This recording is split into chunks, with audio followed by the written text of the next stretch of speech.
All right, so good morning. Today we have Dr. David John Dukas, who, amongst many other appointments and titles, is a professor emeritus and former James A. Knight Chair of Humanities and Ethics in Medicine and professor of Family and Community Medicine at Tulane University School of Medicine, where he founded and directed the program on medical ethics and human values from 2018 to 2024.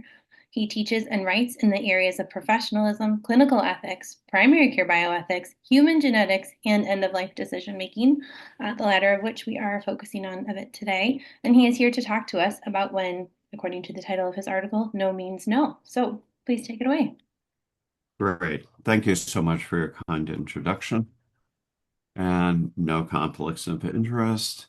So, I just want to discuss how advance directives are intended to be used, and then not only when they're executed, meaning written, but also adhered to when the patient becomes incapacitated. And then speak on a very relevant case discussion in which advanced directive adherence is severely strained, and discuss some of the ethical, legal, and policy justifications on adherence.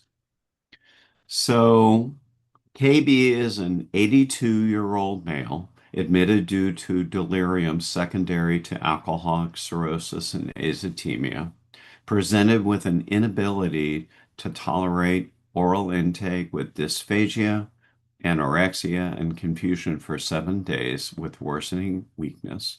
He had a past medical history of lung cancer, adenocarcinoma, and received radiation in 2014. And on a recent CT, a new lesion was seen in his left lower lung. He also has COPD, major depressive disorder, anxiety, peripheral neuropathy, severe hearing loss, and restless leg syndrome. He had been bedbound for the previous 4 days, had lost 60 pounds in the last 6 months.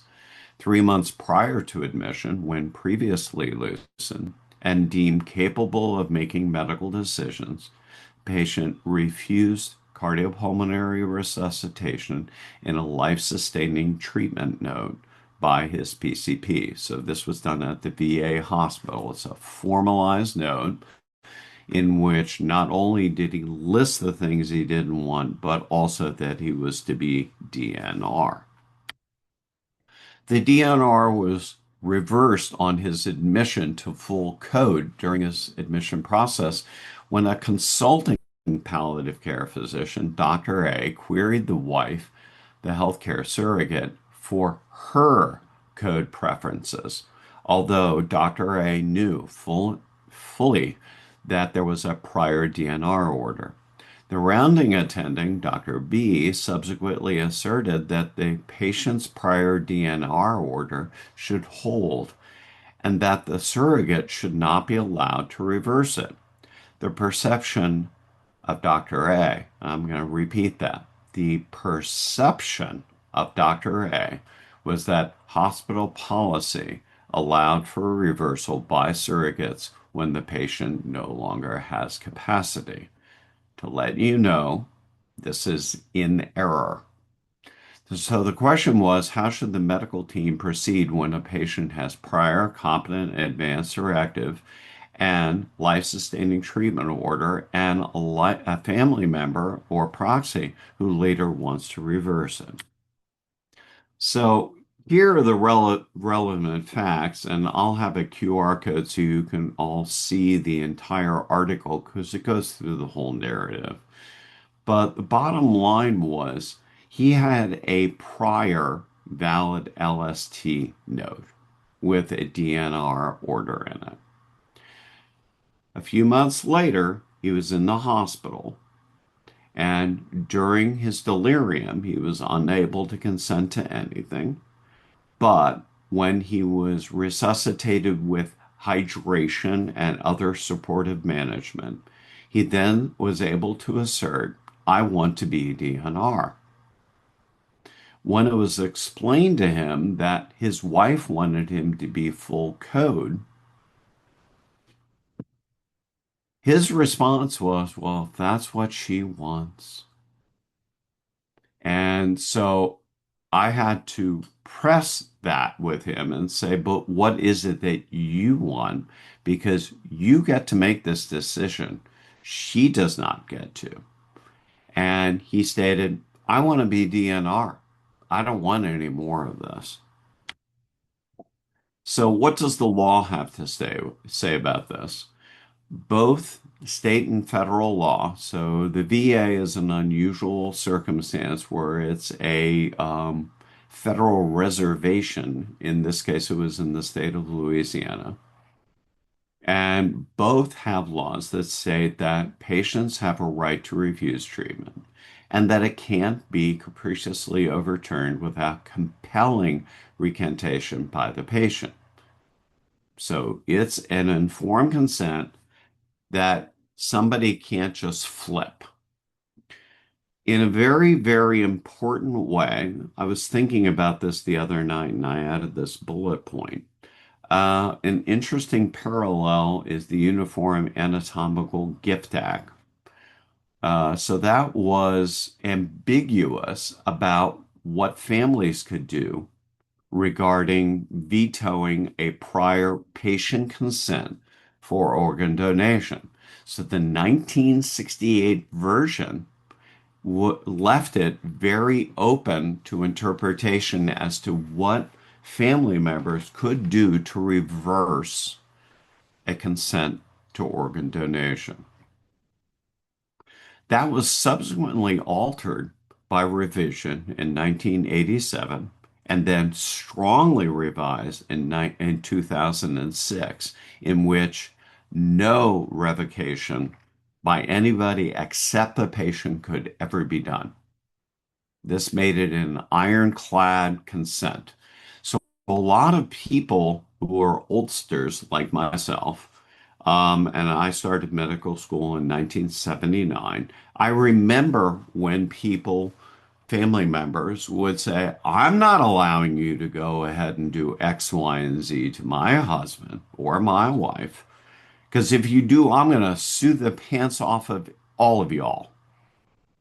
And so at that time, there was a lot of surrendering to family belligerence of reversing an organ donation request and consent. So this is kind of comparable to Dr. A's interpretation that, well, when the patient can't talk anymore, that means the DPA slash proxy can do whatever he or she wants, right? The policy says that, right? And point in fact, wrong. So this is reworded slightly, but from the VA policy, if you've got an LST or a DNR order and it's been consented to by a patient with capacity, the order must be upheld and obeyed by the surrogate decision maker and the medical team in the absence of compelling evidence contradicting it by the patient. The DNR order can only be reversed if the patient recants the order, preferably, that's a repeat there, sorry, preferably in a witness fashion. So, I don't know if you all ever saw the Seinfeld episode when Kramer decided to write a living will, but there's something kind of similar in that riotous comedy in which he then realizes, hey, wait a second, I don't want to go ahead and be DNR. I'm actually a young, healthy guy, and I don't want that to be put into place as an order when he's hospitalized. And later he's hospitalized, and a circumstance then develops in which laughter ensues. But brushing that aside, the bottom line is if a patient says, I don't want it, the family can't say, well, I've changed the direction of this case because my loved one is no longer able to make decisions. I now get to make whatever decision I want to make. And that is not the case. So the ethical considerations are threefold. One having to do with autonomy itself. We expect that there is a prima facie responsibility to have respect for persons having a clear cut trump card in circumstances that must be invoked when a lucid patient has made those preferences made, which is why it's so important for um, every adult person, not just elders, to have advanced directives. Secondly, that when proxies are in play, that they are intended to make decisions based on substituted judgment. And in that circumstance, the written advance directives, primarily, they can also be oral if witnessed, are a form of proactive refusal that is then expected for the proxy to utilize in making decisions because they are there to reflect the patient's preferences, not their own. What happens when there's no substituted judgment opportunity, i.e., the patient never talked about what they did want or didn't want, then a proxy would have to make a treatment plan based on what is best for the patient when there are no written or oral statements to direct treatment. So they have to do a best guess of what they think is best for their loved one. And that can be very, very difficult. But that's not what's going on here. In this circumstance, we have a DNR order embedded in an LST in which it is expected by both law and hospital policy that the wife will carry out the LST and DNR order when the patient is in a circumstance of extremis where he is, in this circumstance, dying. So, re entering the DNR order respects the autonomy of the patient based on those lucid prior statements of preferences. The LST note is actually a very long note. It's not just I don't want things. It's I don't want this, I don't want that, I don't want the other. The wife was, here's one thing you need to know. It's in the article, and I didn't just because of brevity for our time together.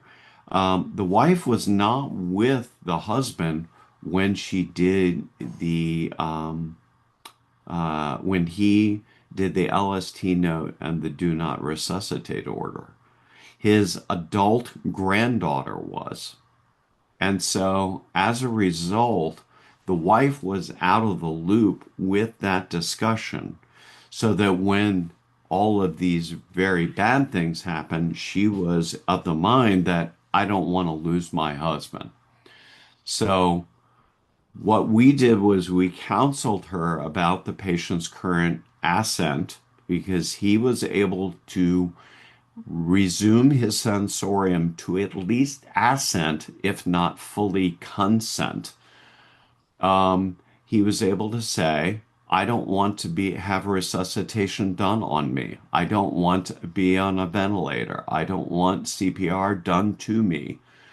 And she ultimately said, okay, I agree. I should respect his liberty-based interests as he previously had articulated them 3 months ago.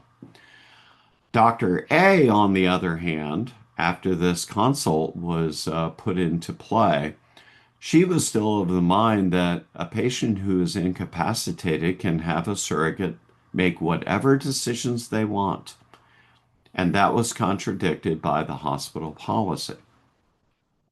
So I was left in a predicament of a physician going rogue. And in a circumstance where somebody is violating hospital policy or law, or in this case, both, I then took the matter up with the doctor's chief of service. This is the kind of thing that if the doctor was intransigent and would not go ahead and put in play a DNR that was valid, This would violate standard of care, and if chief of service was unable to convince Dr. A, it would have gone up, and actually I'd given fair warning to the chief of the hospital. So, chief of staff would have ultimately been informed and could have even suspended Dr. A's involvement in the case, basically relieved that doctor of their duties on this case. That did not need to happen, however. So, the duty of beneficence is embedded within this whole autonomy construct because you only allow the patient to elect or refuse things that are going to be beneficial for the person. So if a patient refused to have a treatment and that treatment has an extraordinarily low likelihood of success or survival, then the beneficence-based duty of fulfilling the refusal, in this case, the patient's DNR, is even more compelling. So it's not just autonomy. It's not as if you had had a patient who was a well person except for one pathology, and if you fix that pathology, they would rally and then be back to their pre-disease state of health. This is a circumstance where a patient was in extreme circumstances due to cancer and who was extremely likely having a recurrence of that cancer. The patient had a wife who was not making decisions based on the patient's best interest, but instead she just didn't want to lose her husband. She could not face the notion that she would be all alone. So we needed to convince the spouse that using appropriate empathetic communication, we connected with her so that the patient would realize that we need to do what the patient wants to do, not try to keep your husband alive to make you happy. And it was with that that the spouse finally agreed that the patient should be DNR. Some ethical case points having to do with virtue ethics. I was speaking to Dr. Bazelak about that virtues of fidelity to trust is an important one. When we say we're going to make a promise to a patient, in this case, the fulfillment of an LST note, a DNR order, etc., we are making a compact with the patient that we're going to do a specific thing based on their legitimate right to refuse.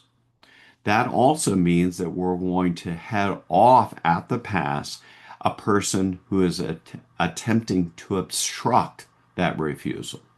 So, fidelity to trust is an important character issue that the physician needs to promote in the moral interchange with the patient and the patient's spouse. Fortitude or courage also is an important one because here you had a doctor who was saying, no, the spouse should be able to make whatever decision she wants. And having to stand up to a physician, an attending physician on staff at the hospital, to say, no, you're not allowed to do this, is an important part of this case. And it makes it an important part of fulfilling the fidelity to trust aspect of the case. And then the aspect of compassion is extraordinarily important because otherwise we could just say, oh, I'm just not going to listen to that spouse. We need to understand that she was hurting, she was in pain, she did not want to lose her husband, but at the same time, she needed to understand that he was in a dire circumstance and that there was nothing that was going to change that. So the coda in this case was the DNR was replaced, the LST note was reinstated. The patient was, while hospitalized, diagnosed with a new stage 4 throat cancer, and he was discharged home to hospice care, and he died 2 weeks later at home without a code. So with that, I will take whatever questions you might have. If you use your phone here, you can take a picture and that should pop up the URL for the full article in clinical ethics. Or conversely, you can take down the bit.ly address and you can pop that into any browser and you'll be able to go ahead and see the article in full at your leisure. Any questions? So I have two, and it looks like Marty has one as well. One is until looking into some of your work, I had never heard of this idea of a family covenant. Ah, Um, and now that I hear about it, I want that in some of our cases. Everyone needs to sit down and agree to the limits and choices that have been previously set, and we need to agree to respect them. Are you using these in your work? Is this something that is used at the VA, or is this just something that is it a tool that's out there that we have not been reaching for in palliative care? I you have to retire, understand I'm retired now, but when I would deal with patients, particularly multiple patients, and particularly ones where decision making was important, and there was a clear outlier who was not part of what the patient wanted to promote, we would construct a family covenant which was articulated into the patient note. And one thing that also is important is the values history, because one of the things I invented in that advanced directive document was a proxy negation. Mind you, this was back in 1987 I wrote this, but it basically says um, the following person may not be part of the medical decision-making process in my care and cannot, will not be divulged any information about my care. This is years before HIPAA. This is over a decade before HIPAA was put into place. So the intention was to say that if somebody is not representing accurately the values and preferences of a patient, they may not have any standing in terms of future medical decision making. The family covenant broadens it by saying, here are the people who can be part of a cluster. This family that we are going to define based on what we define our family to be. It's not required to be a biological family. It can be any group of persons who care for each other. They can then say who's in or who's not part of this family covenant, and then they can demarcate how decision making and how information dispersal will occur and what will happen in circumstances where disagreements would arise, and how the physician would play a role as a mediator, not an arbitrator, not a judge, but as a mediator to reconcile what it is that the patient would have wanted if they were now incapacitated.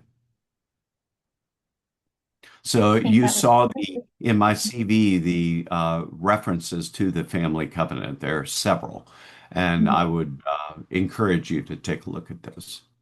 yeah. I started looking at a few articles, and they are older too. It's not clearly an idea that's kind of traveled with us now, at least that I've encountered. So I was like, oh, I don't Well, it was during ancient times. I mean, you know. have to understand things that I wrote in 1980s and early 90s. I mean, heck, it's pre-browsers for the World Wide Web. Anything prior to 1999 is prior to the World Wide Web.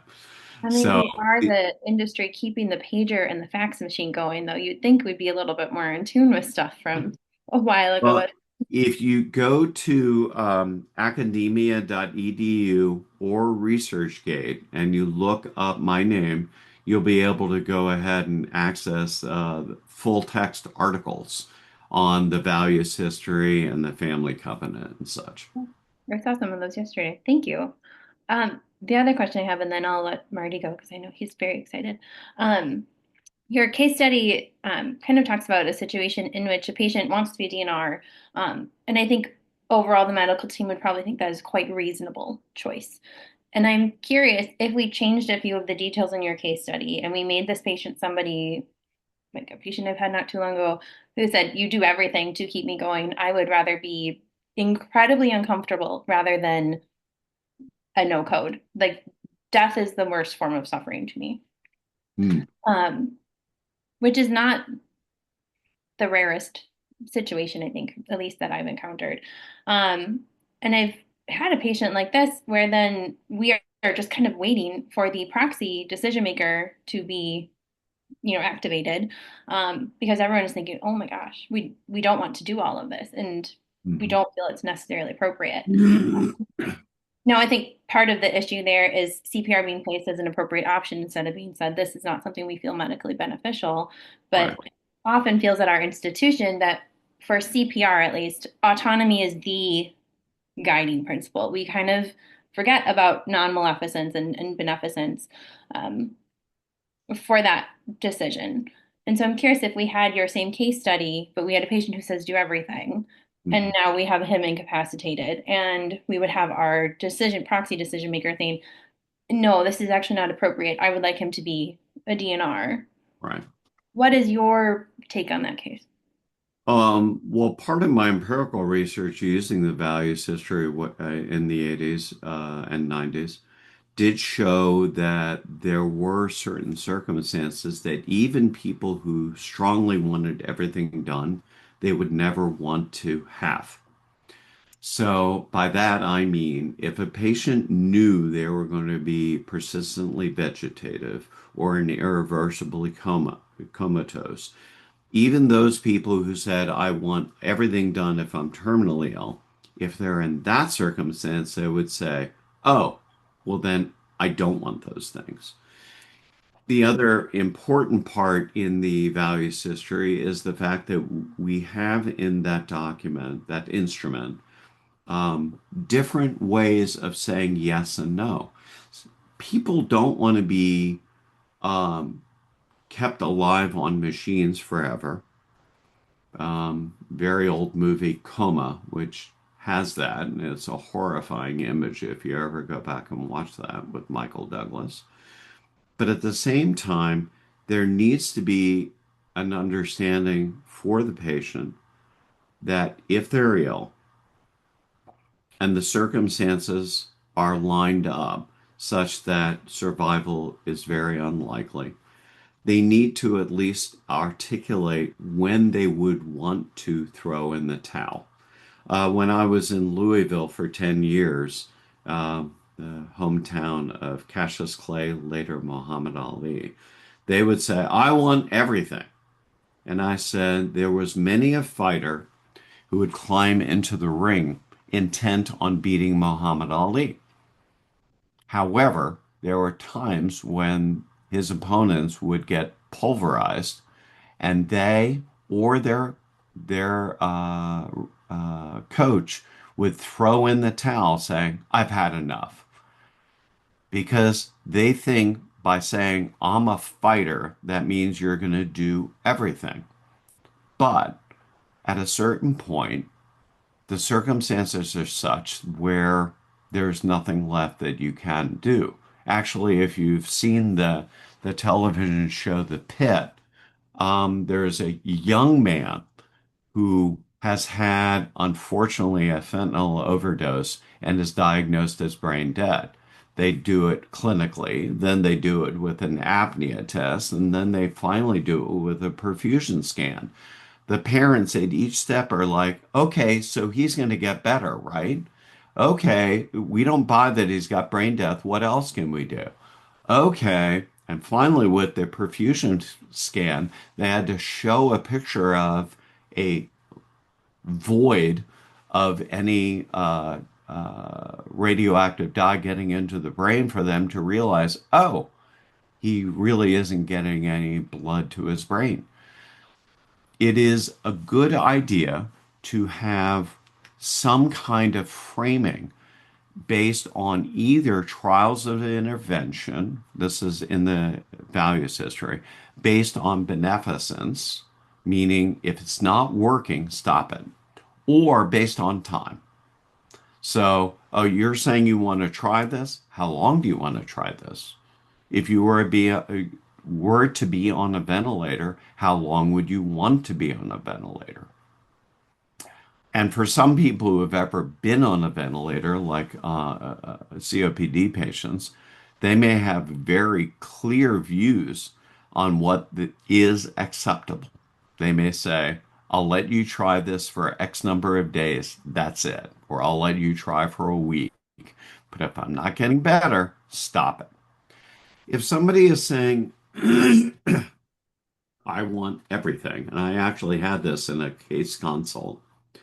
Um, she said, I want everything. I said, okay, so does that mean if we ultimately determine you're terminally ill, you'd want everything? Yes, I'd want everything. And if you were in an irreversible coma, one that you'll never wake up again, yes, I'd want everything. And then she said, when I asked, what if you were brain dead? And she said, yes, I'd want everything because it's just a judgment of man and I want everything done. I said, actually, that's not the way it works. State law states that if two neurologists sign off on the fact that a patient is been declared brain dead by these standard studies, they are dead, not alive, and that all mechanical ventilation must be discontinued. And she was like, oh.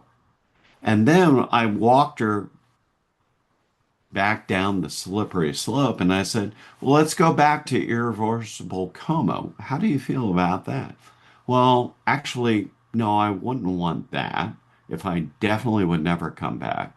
But if I were terminally ill, I would want that. But I'd want my daughter to make the decisions as to what to do and the time frame to make them. I was like, good. And so I wrote that in. The reason for the discussion was she was in the middle of a divorce, and I did a proxy negation in her chart, sort of the same kind of invocation of a family covenant. And when I asked her about somebody that she would not want to make decisions, she said, at no time are you to discuss with my husband what is going on with my health or any decisions having to do with it. That's what was in the chart. So we were able to construct right there an advanced directive, and we had a representative from the office of the hospital to go ahead and get a notary, brought a notary public to go ahead and do a durable power of attorney for healthcare that then amended it with the necessary exclusion of the soon-to-be ex-husband and that she only wanted her daughter, and then she had another relative to make decisions on her behalf. But you need to frame it in terms of the finality of life itself. People may be unwilling to frame it that way, but there there needs to be a clear understanding that eventually someone is going to pass away, as regrettable as that is. And wouldn't they rather be in control by saying what they would want rather than having somebody else, whether it's family or an ethics committee, make that decision for you? Thank you. We have a comment from Richard. Our hospital council, this is in Missouri, believes a verbal DPOA is not legal, must be written. Perhaps that is state specific. No, that is the case. So the way it typically will work is you need a written durable power of attorney for healthcare. However, there are states that have statutes that will say, if the patient can't speak, here are the people who can speak on behalf of the patient. And then it'll list. Typically, it'll start with legal guardian, but not in the VA. It'll actually say healthcare power of attorney. And then it'll have spouse and adult children and parents and other relatives. And in some circumstances and jurisdictions, they'll either say other loved ones or others who have a significant relationship with the patient. I know Wisconsin is currently attempting to pass a next of kin law. We currently don't have one, and so there's some hope or interest in that. Marty, I know you had something to say. I'll ask one quick question, and do it sort of through a case. So I recently had a situation somewhat similar to the one you presented, where I had met with a patient and his wife. He was dying, probably in the last months of life, not quite yet ready for hospice, but ready to start setting some limits and starting to talk about it.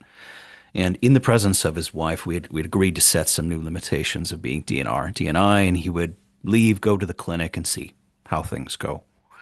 And he was readmitted just a few weeks later and really declining faster than we had even anticipated. Perhaps time was weeks instead of months.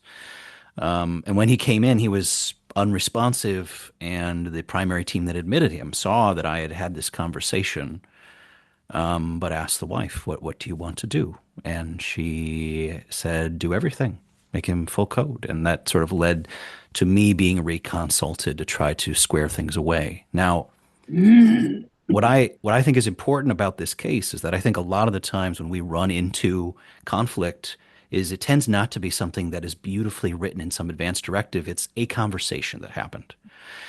And so it comes down to who had that conversation. What is your trust in that? Now, since I had it, I met with the wife and I knew beyond a reasonable doubt what this man wanted. He had told me with her present weeks before, and I was able to compassionately navigate that with her because she sort of divulged. She felt like she had been asked what to do and had put all the weight on her shoulders, and she was killing her husband. And by me saying, taking that weight off of her shoulder and saying, I know what your husband wants. Right. I am not asking you to make this decision. I'm going to do it because we know it is the right thing. And I mean, unless it's short of he told you something dramatically different in the last couple of weeks, Right. which was not the case. And so I was willing to sort of stand that ground and be very paternalistic, but appropriately so, to take Right. that decision on myself. But I think back to that case and wonder if I wasn't the one that was there, how confident am I in that conversation? Because I know code status conversations they vary wildly, right? In the quality, especially if it's not really documented much and it's just like a one-liner. Goals of care, full code, or goals of care, DNR. How much stock do I put into those verbal conversations? Well, the important thing too is that you try to block out the neurons in your brain that ever have you say, what do you want to do? Instead, what you try to promote is what the patient would want done. So if speaking to a spouse or an adult child, to say, these are the circumstances. This is where this case is going, and its prognosis is very poor. What would he want done given these circumstances? And when there's a response, say, what is that based on? You know, he wrote Mhm. something, he said something, he saw a movie once and said this to me, but whatever it is, that what would he actually, the one that I used on one case early in my career was a woman who was dying of ovarian cancer, and the son was there along with the sister, and the son wanted to have discontinued the broad array of things, intubation, pressors, fluids, antibiotic. The sister wanted everything done. And she said, I want everything done. He was saying, my mom lived with me. I was her caretaker. She told me she would not want these things. And so when I engaged the sister, I tried to say, because we were actually in this glass room with the ICU right on over here to the left. I said, if your sister were able to pick up the phone right now and you were able to talk to her about her terminal ovarian cancer with all these major problems, what would your sister want done right now? And without a second of hesitation, she stated, oh, she wouldn't want any of this. And that helped the case come to a rapid conclusion because she was then understanding that even though she would want this for herself to do everything, she was then able to uh, put forward what the values and preferences of her dear sister were so that indeed she would be able to pass away. And indeed, all those therapies were discontinued, and she passed away 4 or 5 hours later. And one quick follow-up comment, because I heard the term want and I heard the word tell. I think those two words, I've had a mentor once that always wanted me to use the word tell. What would so and so tell us rather than what would so and so maybe want? Because want sometimes can promote some sort of fantasy thinking. Like everyone wants the miracle, everyone wants and what would they Right, say sort of digs you down into the right. what's the nitty gritty of what they would really, Well, tell. sometimes framing it specifically about would your sister wish to have a ventilator right now when she is clearly dying? And when she realized that this was not what her sister wanted at all, she was able to discontinue all those therapies. The only thing that that hospital at the time, this was in DC, it was a Catholic hospital, and they wouldn't allow for discontinuation of nutrition and hydration. So she had to have an IV line running. This is pre-Cruzan decision. That tells you how long ago, pre-1990.